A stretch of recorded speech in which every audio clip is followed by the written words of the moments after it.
Bueno, y dos cositas más.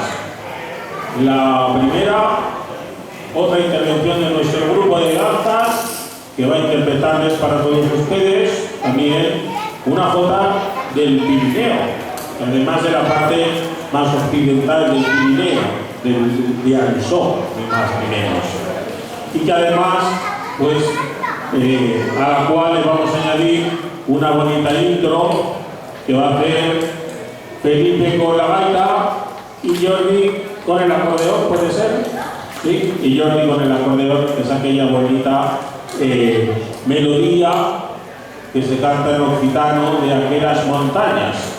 También se la vamos a escuchar cantar a la bordeta. Así que, primero, aquellas montañas y después la jota de Ansó.